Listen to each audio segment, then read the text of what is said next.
told you, it's fucking strange. I went downstairs because I was signing things and whatnot, so I could hear the movie, but I couldn't hear the audience. And it was like deathly quiet for the first half hour, so I was like, fuck. And so then I went upstairs and you can't hear the audience, you could just hear the sound downstairs of the actual movie. So I came up just as the Bratzi pop out, like, Undaba was about to happen, and thank God, audience seemed very with it. So thank you for that. That was crazy. I was actually nervous. I was like calling my wife downstairs. I was like, I'm fucking oddly nervous, man. Should I have made this movie? She's like, no. But you did enjoy it and shit. So, okay, man, we'll dive into what you guys want to talk about. We got an hour to Q&A. We got microphones on both sides. Holy shit. Just to let you know.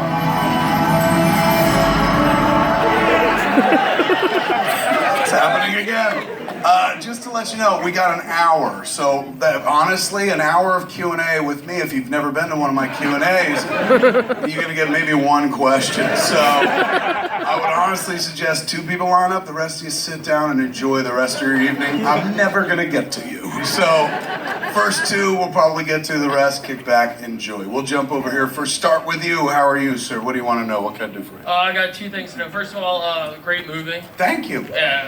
I have 2 things. First of all, can I get a picture with you? And second thing is, what movie's next?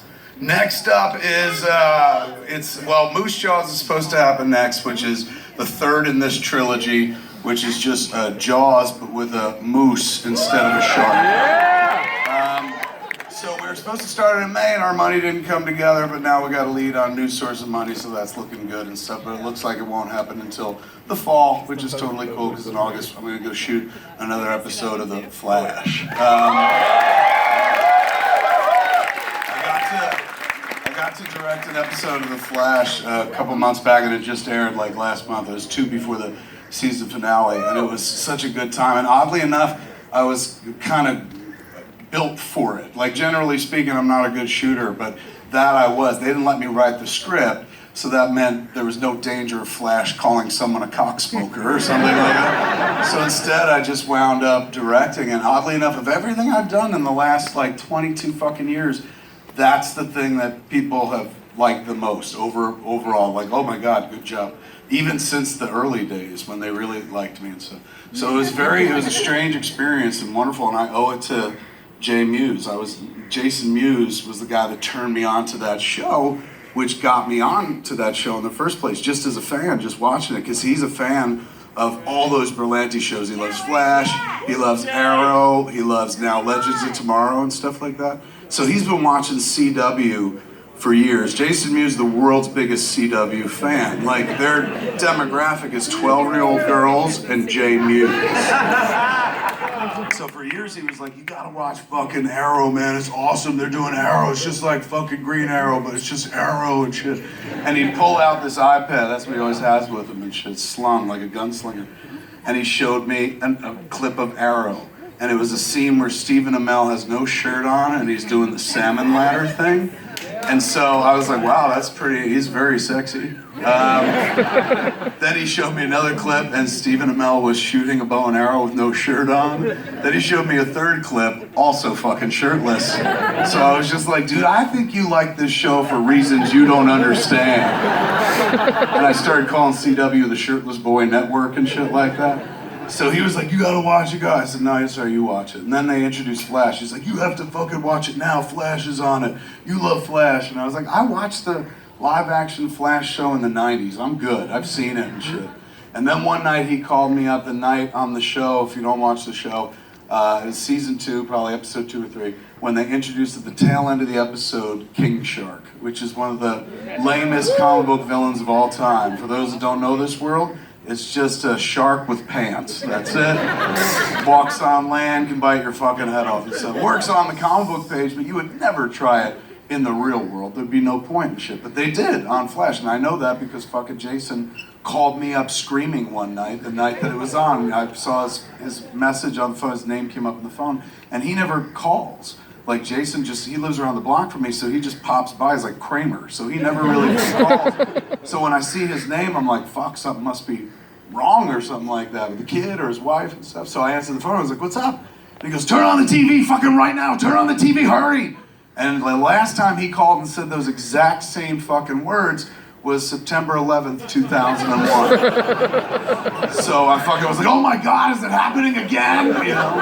And he's like, no man, fucking King Shark's on Flash. And I was like, you fucking asshole. Like, I thought fucking ISIS was on our shores or something like that. He's like, who's she? I said, what the fuck, King Shark? He goes, King Shark is on fucking Flash, dude, turn it on right now, he's picking him up by the neck. Oh fuck, it's over, you missed it. And I was like, they did King Shark? I thought you said this was a good show. He goes, it is a good fucking show. They did King Shark, that's how good it is. I was like, dude, King Shark is like one of the lamest, man. Like, why would you even bother and shit like that? He goes, you should see it, it looks cool. And I went to Twitter to look it up. Somebody had screen capped it and I saw a picture, which was fucking awesome. King Shark holding Flash. If you were ever gonna do King Shark in the real world, they fucking cracked the code. I was like, holy shit, that's impressive, especially for that character. So I said, you know, honestly, I gotta watch this fucking episode. Like, if this is what it looks like, it was kind of like that Smuckers thing. Like, with a name like Smuckers, it better taste like pussy or whatever the fuck it is. You know, in a world where they're doing King Shark, they must have a giant dick. So I was like, that's confidence, let me watch it. So I watched the episode and I fell in love with it. I was like, this is really good. It plays like a fucking issue of a comic book. So I went back, started watching the whole thing from episode 1 on. I binged it and stuff, just disappeared for 3 days. And my wife was like, are you cheating on me? I'm like, yeah, with a speedster. Like, so I was binging the thing, and anytime I didn't understand something, because they'd reference shit happened on Arrow, I'd hit up Jason, because he's watched everything, so I'd text him and be like, dude, what the fuck's this thing they talked about? And he'd be like, oh, that happened in Starling City. That was on episode 12 of Arrow. And he'd fucking give you a full detail and shit. It's pretty adorable. It was like my Sherpa, you know, through the show. And my wife just made fun of us because she's like, look at you two old ladies and your stories. What are Nikki and Victor up to this week? I was like, fuck you bitches, as serious as The Flash. I fell in love with the fucking show hardcore. And by the end of the first season, Jason was like, you gotta shoot yourself watching the final episode. I said, why? He goes, because it almost made me cry, and I don't cry at anything. He's going, but you cry at everything. So I would love to see you cry at this. It was really good. I was like, all right. So I was watching the episode, and I wasn't going to shoot myself, and then I was getting real emotional. I was like, fuck, all right. He asked me to, I'm going to do it. And I set up the camera, and I shot myself. And I put the video up on the YouTube channel, my YouTube channel. I could actually see it, and it's not me rolling a single tear like a Native American who's looking at garbage going, fuck, you know. It's full-on bawling blubber. Like, my tits flopping up and down, hitting me in the eye. Just fucking bawling and shit. It looks real embarrassing and whatnot. My mother, somebody had sent it to my mother. And my mother goes, oh, Tiger, she called me. She goes, Tiger, I saw you on a video on the internet and you were crying. And I was like, which one? And she said, you were watching The Flash and the boy's mom was dead? I said, yeah, that was an amazing episode of Flash, Ma. And she goes, Jesus, I hope you cry that much when I die. So it's clear I was a big fan, and Jason's wife, Jordan, runs our company. She's the one who runs Smodco and stuff. I feel like the only reason I'm standing here is because she's like, go here, go here. So Jordan called me up one day and she goes, I did something you're not gonna like. And I said, what? And she told me a story. The story she told me was she had called up my agent, TV agent, a guy named Jordan. So girl Jordan called boy Jordan and said, hey, Kevin loves The Flash.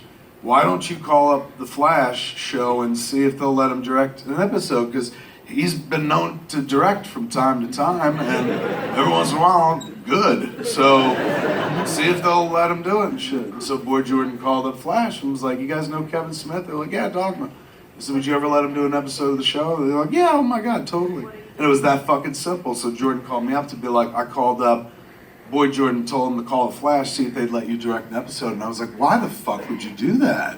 I was like, don't fucking do that. That's embarrassing. I don't want to fucking work for the Shirtless Boy Network and shit. I don't need no help. We're about to make Moose Jaws. Fuck their handouts. Don't ever fucking do that to me again. She goes, calm down. They said yes. I was like, got a girl. Well done. I was thinking outside the box. That's how we build this company. And Jason's in the background going, my old lady got you a job, bitch. You know.